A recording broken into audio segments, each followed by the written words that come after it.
सो class 8th mathematics lesson first हम finish कर चुके हैं rational number. Today we are going to discuss lesson number 2 that is known as linear equation in one variable. ठीक है, ये हम देखने वाले हैं. ठीक है बच्चों, तो रैशनल नंबर फिनिश हो चुका है. लीनियर इक्वेशन इन 2 वेरिएबल हमारा नेक्स्ट टॉपिक है. और अभी भी इस चैनल पर नए हो बच्चों तो इसको सब्सक्राइब कर लेना, जिससे आने वाले सारे वीडियोज़ आपको मिलते रहेंगे. Linear equation in one variable, sorry मैंने गलती से 2 वेरिएबल बोल दिया था, ये 1 वेरिएबल है. और बच्चों जो अगर आप पहली बार इस टाइप के वीडियो देख रहे हो तो मैं बता दूं, ये एल्जेब्रा की ब्रांच है. ये जो हम पढ़ते हैं ना लीनियर इक्वेशन, ये सब एल्जेब्रा में आता है. किस में आता है?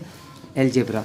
एल्जेब्रा में क्या होता है, मैं थोड़ा सा पहले डिस्कशन कर दूं. कुछ बच्चे ऐसे होते हैं इनको एल्जेब्रा बिल्कुल नहीं पता होगा, तो वो यहाँ से बेनिफिट ले सकते हैं. एल्जेब्रा ऐसी ब्रांच है जिसमें हम लोग फॉर्मूलेज डिराइव करते हैं, फॉर्मूलेज बनाते हैं, इक्वेशन बनाते हैं. ठीक है, इन चीज़ों से हम लोग स्टडी करते हैं. तो इसके अंदर 2 चीज़ें होती हैं. फर्स्ट होते हैं वेरिएबल, और दूसरे होते हैं कॉन्स्टेंट्स. वेरिएबल किनको कहते हैं बच्चों? वेरिएबल उन्हें कहते हैं जिनकी वैल्यू वेरी कर सके. वेरी करना मतलब चेंज हो सके, जिनकी वैल्यू बदल सकती है. जैसे कि हम क्वेश्चन में आप देखोगे, मैं आपको क्वेश्चन दिखाता हूँ पहले. आपको यहाँ पर x दिख रहे हैं, ये आपकी एक्सरसाइज 2.1 है. इसमें इस प्रकार के क्वेश्चन आते हैं. x - 2 = 7, y + 3. तो ये जो x, y, z, जो भी एग्जाम्पल मतलब जो भी क्वेश्चंस में ये अल्फ़ाबेट्स यूज होते हैं ना बच्चे, यहाँ ये अल्फ़ाबेट नहीं है, यहाँ पर ये अननोन वैल्यूज़ कहलाती हैं. क्या कहलाती हैं? अननोन वैल्यूज़, जिनको वेरिएबल कहते हैं, जिनका आंसर हर जगह अलग अलग हो सकता है. जैसे कि a, b, c, x, y, z, कुछ भी, ये सब वेरिएबल होता है. कांस्टेंट उन चीज़ों को कहा जाता है जिनकी वैल्यू फिक्स होती है. जैसे कि 1, 2, 3, 4, 5, 6, इस टाइप की वैल्यूज़ जो है बच्चों, वो हमारी क्या कहलाती है? कांस्टेंट कहलाती है. 1, 2, 3, 4, 5, 6 इस टाइप की वैल्यूज हमारी कांस्टेंट होती है ना. जितने भी नंबर है वो सब कांस्टेंट में आते हैं. ठीक है, वेरिएबल में a, b, c, x, y, z, कोई भी अल्फ़ाबेट आ सकता है. कभी कभी कुछ ग्रीक लेटर भी होते हैं, जैसे अल्फ़ा, बीटा, गामा, डेल्टा, इस टाइप के लेटर भी मिलते हैं. ये सब वेरिएबल की रेंज में आते हैं. वेरिएबल ना तो कांस्टेंट के साथ प्लस हो सकते हैं, ना माइनस हो सकते हैं, ना मल्टीप्लाई हो सकते हैं, ना डिवाइड हो सकते हैं. इनका आपस में कोई कनेक्शन नहीं है. लेकिन मैं कुछ इनके बारे में छोटी सी इंफॉर्मेशन और देना चाहता हूँ. x + 2, x - 2, y × 2 या y / 2, इन सब चीज़ों को हम कैसे कैसे लिख सकते हैं? देखिए, एक वेरिएबल और एक नंबर कभी प्लस नहीं होता है, तो वो ऐसा ही रहेगा. एक वेरिएबल और एक नंबर कभी माइनस नहीं हो सकता, तो वो ऐसा ही रहेगा. x और 2 का मल्टीप्लाई नहीं हो सकता है, लेकिन हम इनको थोड़ा सा शॉर्ट फॉर्म में लिख सकते हैं. शॉर्ट फॉर्म में कैसा? मतलब नंबर को आगे लिख लिया, y को पीछे लिख लिया. इनके बीच में कुछ भी नहीं है, ना प्लस है, ना माइनस है, ना मल्टीप्लाई, ना डिवाइड. तो ये मान के चलना कि इनके बीच में मल्टीप्लिकेशन. चाहो तो छोटा सा डॉट लगा लो 2y के बीच में. 2 × y, डॉट का मतलब इंटू होगा यहाँ पर. तो इनके बीच में मल्टीप्लाई भी नहीं होता, बस साथ में लिख सकते हैं हम लोग. y / 2 को या तो ऐसा ही रहने दो, या फिर इसको अपॉन में लिख सकते हो कि y/2. ठीक है, ये छोटी सी इन्फॉर्मेशन आपको दी थी मैंने. अब मैं आपको बताता हूँ कि लीनियर इक्वेशन क्या होती है.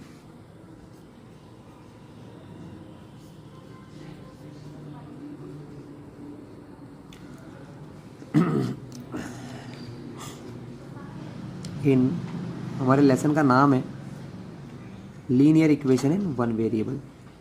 तो बच्चों, लीनियर इक्वेशन किसे कहते हैं, है ना? और वो 1 वेरिएबल में क्या है, क्या फंडा है ये देखो.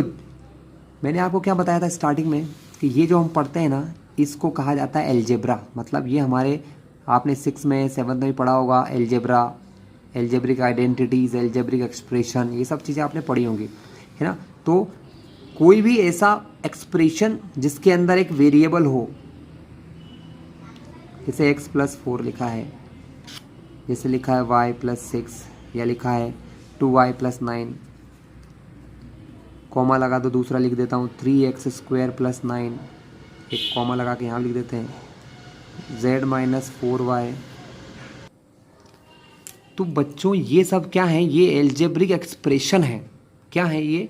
एल्जेब्रिक एक्सप्रेशन, जिनके अंदर क्या होना चाहिए? एलजेब्रिक एक्सप्रेशन क्या कहलाता है बच्चों, जिसके अंदर कोई भी एक वेरिएबल हो, एक्स है, जेड है, वाई है, एक्स का स्क्वायर है, ये सब वेरिएबल्स हैं, है ना। मतलब ये एक एलजेब्रिक एक्सप्रेशन है, ये कोई एलजेब्रिक एक्सप्रेशन है, ये भी एक एलजेब्रिक एक्सप्रेशन है, और ये भी एलजेब्रिक एक्सप्रेशन है, ठीक है। तो एलजेब्रा में क्या होना चाहिए, कम से कम, मिनिमम से मिनिमम एटलीस्ट वन वेरिएबल हो बस, तो वो हमारा क्या होता है, एलजेब्रिक एक्सप्रेशन हो। अगर हम किसी एलजेब्रिक एक्सप्रेशन में इक्वल टू लगा दें तो वो एक इक्वेशन बन जाता है बच्चों, जैसे कि x square plus 4 is equal to 12।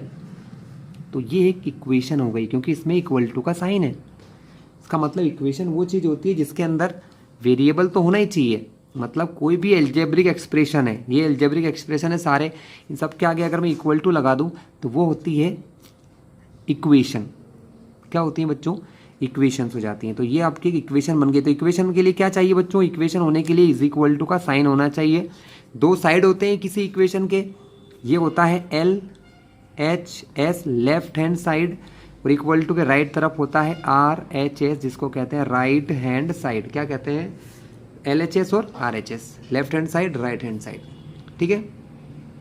ये बात तो हो गई इक्वेशन की। लेकिन अब उन इक्वेशन में से लीनियर इक्वेशन कौन सी है, और लीनियर इक्वेशन, और वो भी वन वेरिएबल के साथ। तो लीनियर इक्वेशन उसको कहते हैं बच्चों जिसमें वेरिएबल के ऊपर कोई पावर ना हो। जैसे यहाँ पर x की पावर 2 है तो लीनियर इक्वेशन नहीं है। लीनियर इक्वेशन वो होती है जिनमें x के ऊपर कोई पावर नहीं हो, या ये कह लो कि x के ऊपर 1 पावर हो। मतलब जब कुछ पावर नहीं होती तो 1 पावर तो होती है, जैसे कि x + 4 = 7। तो ये लीनियर इक्वेशन है, क्योंकि इसमें x + 4 7 है, एक वेरिएबल है, उसकी पावर कुछ नहीं है तो 1 है, तो ये लीनियर इक्वेशन है। तो लीनियर इक्वेशन जिसमें मिनिमम एक वेरिएबल हो, है ना, और हमने 1 वेरिएबल की ही पढ़ रहे हैं तो हम वही देखेंगे जिनमें 1 वेरिएबल हो। जैसे x + 4 = 7, ये आपकी लीनियर इक्वेशन है। 2x + 4 = 12, ये भी इक्वेशन है। x/4 = 9, ये भी इक्वेशन है। क्यों, क्योंकि वेरिएबल x है, इक्वल टू का साइन है, हो गई लीनियर इक्वेशन, ठीक है बच्चों। तो ये सब हमारी लीनियर इक्वेशन। इसी प्रकार की लीनियर इक्वेशन को सॉल्व किया जाता है। क्वेश्चन आता है कि लीनियर इक्वेशन को सॉल्व कीजिए। ये 3 लीनियर इक्वेशन मैंने लिख दी यहाँ पर, 1 2 3। ये लीनियर इक्वेशन को कैसे सॉल्व करते हैं, कैसे वैल्यूज फाइंड करते हैं, ये अब मैं आपको दिखाता हूँ बच्चों। एक्सरसाइज फर्स्ट में हमको कुछ लीनियर इक्वेशन दे रखी हैं और उनको सॉल्व करने का तरीका बताया गया है। 2.1 हमको सॉल्व करना है। चलिए मैं आपको पहले इसको सॉल्व करने की मेथड सिखाता हूँ कि कैसे हम इसको सॉल्व कर सकते हैं।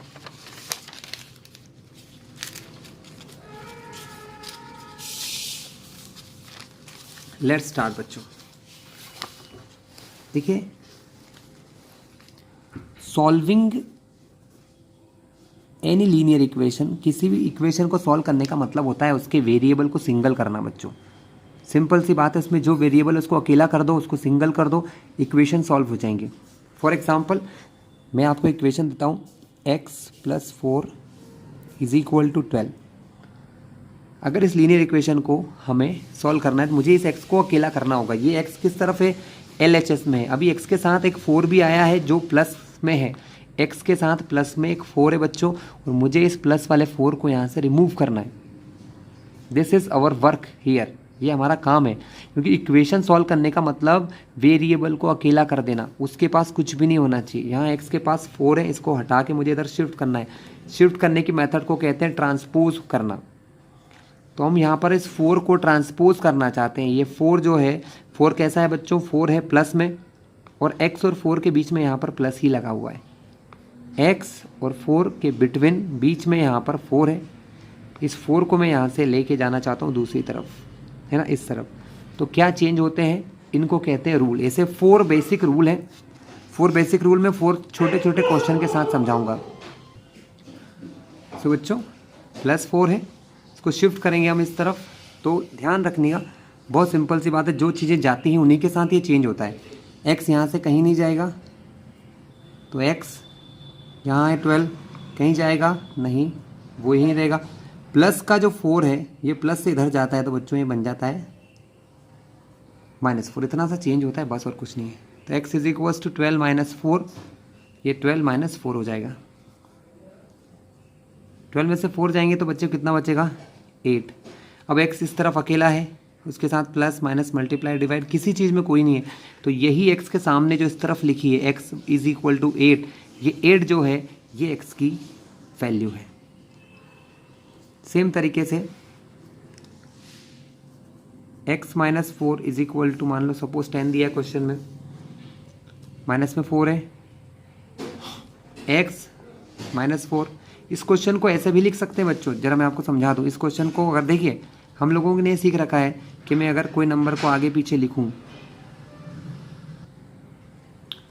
-4 है, -4 अगर दूसरी साइड शिफ्ट होता है तो उसमें कोई साइन में चेंज होगा, सिंपल सी बात। लेकिन मैं बता रहा था इसको हम दूसरे तरीके से भी लिख सकते हैं। इस -4 को मैं ऐसे भी लिखूं तो भी वो एक ही बात है कि -4 + x, ठीक है। तो ये 4 अभी यहाँ पर कैसा है, माइनस का है, अगर ये माइनस से दूसरी तरफ जाता है, ये दोनों सेम क्वेश्चन है, बस मैंने इस माइनस के 4 को इधर लिखा है, इस x के आगे यहाँ कुछ नहीं था तो प्लस था, तो वो प्लस मैंने यहाँ लगा दिया। प्लस का x शिफ्ट होगा, नहीं ज़रूरत है, माइनस के 4 को शिफ्ट करता है।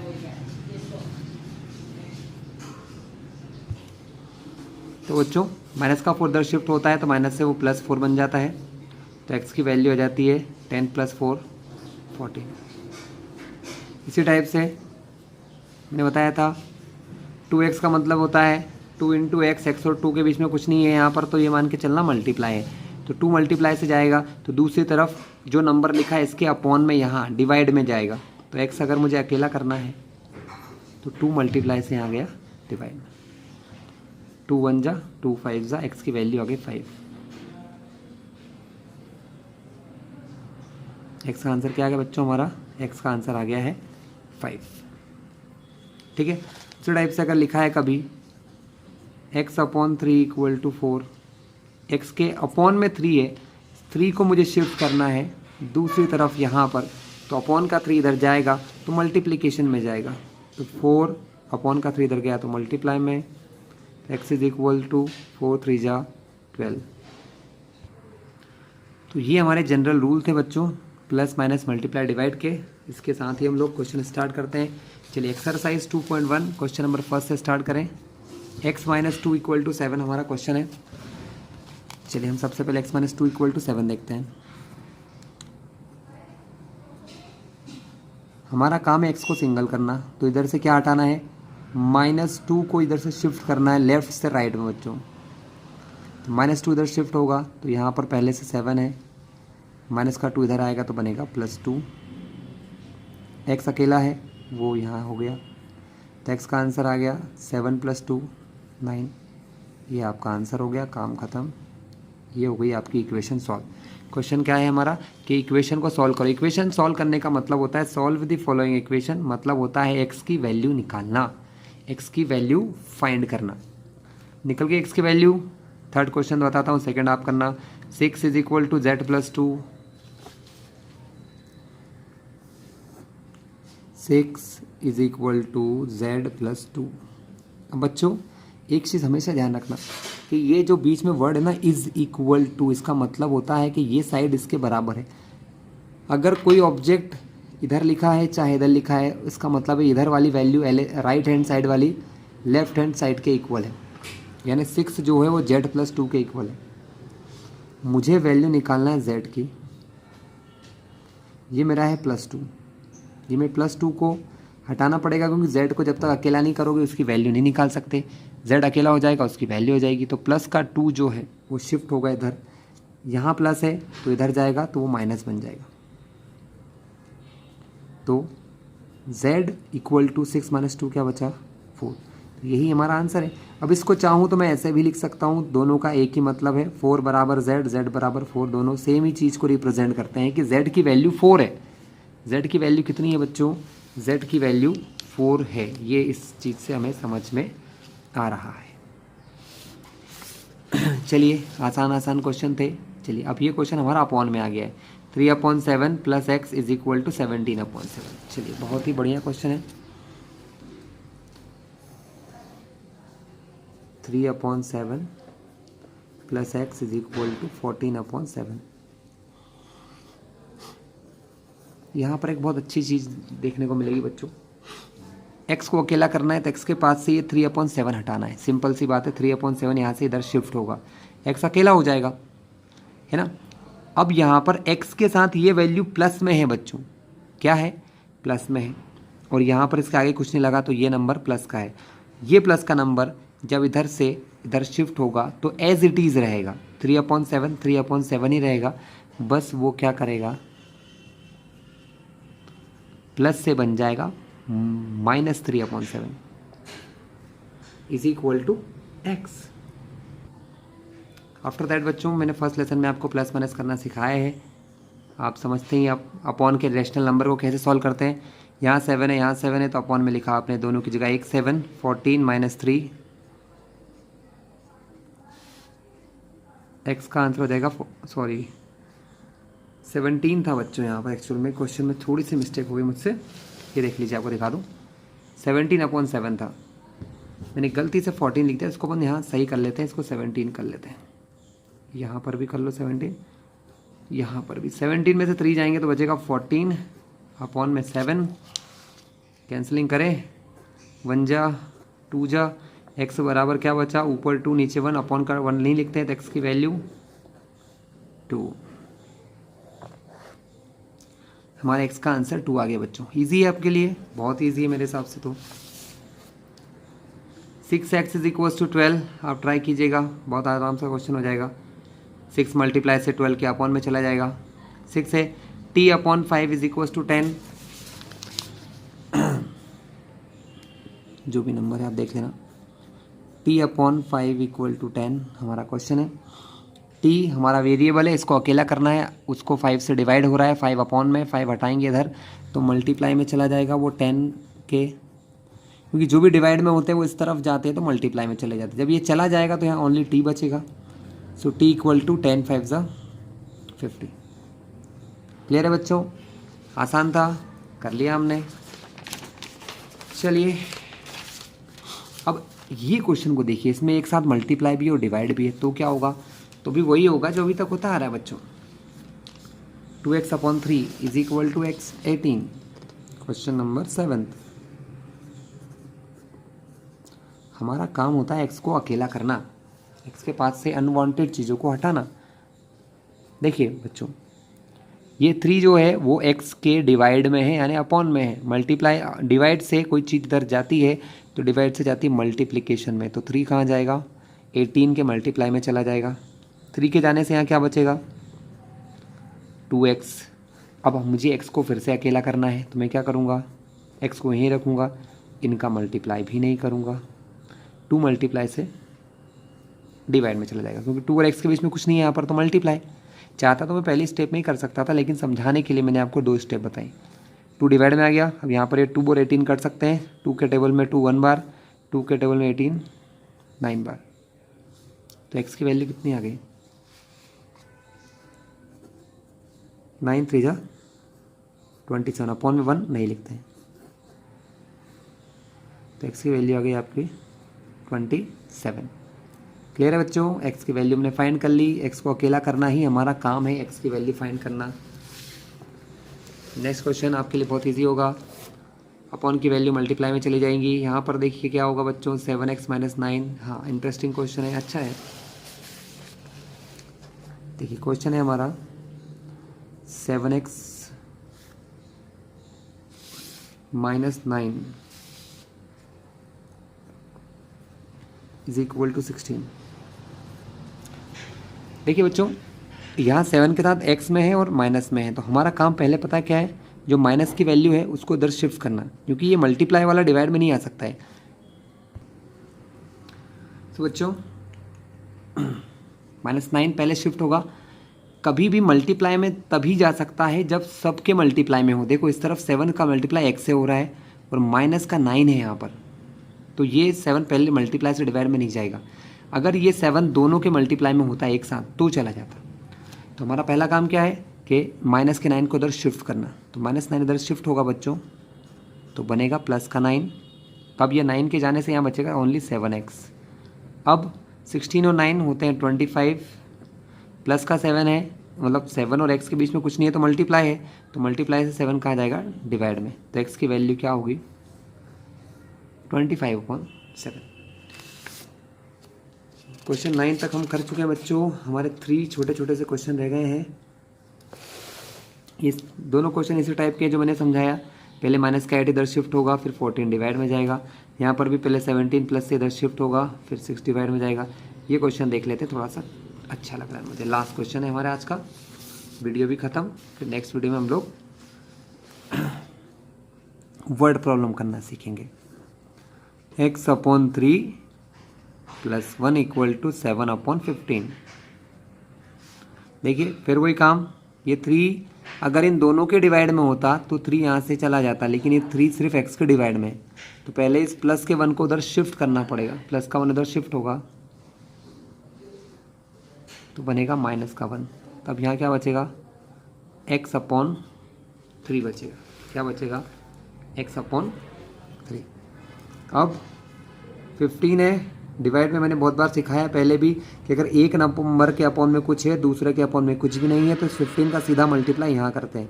तो 7 - 15 1 जा 15, मतलब 15 में 1 का मल्टीप्लाई। एलसीएम लेने की ज़रूरत नहीं, और अपॉन में 15 का 15 रहेगा।